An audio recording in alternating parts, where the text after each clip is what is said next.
strongly.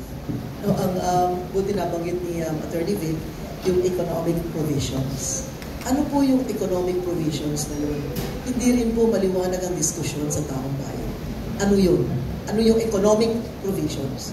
Unang-una nga, nagsasalita tayo sa isang wikang banyaga. Ang debate ay nasa Ingles. Ilan ang nakakaunawa? Kahit nga ibang abogado, hirap eh. Diba? Na unawain kung ano ba itong mga provision ito at paano bibigyan ng buhay itong gusto nilang mangyari. Bigyan ko po kayo ng halimbawa. Ang isa ay yung pagmeme-ari ng mga dayuhan sa lupa. Alam nyo, hindi ba yung Apple ginagawa sa China?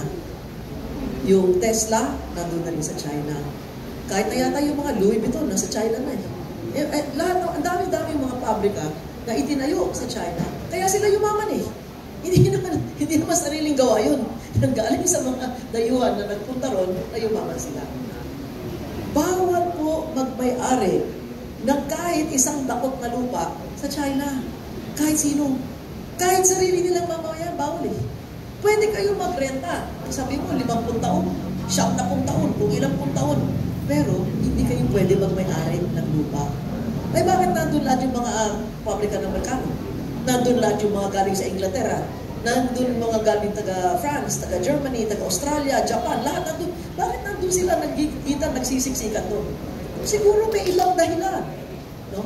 At hindi dahil mura sweldo doon. Mahal sweldo doon eh. Mahal na sweldo sa China ngayon. Kaya nga, yung mga payong, yung mga medyas, yung kung ano, face mask, doon na ginagawa sa Nigeria o kung saan man o sa Vietnam o kung saan Laos ginagawa. Wala na sa China. Yung mga ginagawa doon, yung mga high-tech, yung mga AI, yung mga driverless truck, driverless car, yung mga kotse na pag bukas mo ng trunk, may helicopter na lilipad, yung mga kotse na pag nahinto ka sa baha, bangkara yung kotse mo, yung gano'n na yung ginagawa nila, hindi na mga kulambo at mga tsinelas, di ba? Hindi na gano'n. So, ang kailangan natin ilagay sa ating kaisipan na ito ang mahalagang usapin. Diba? Kasi hindi na eh, nag-iiba na yung mundo. Okay, ito, wala na, no?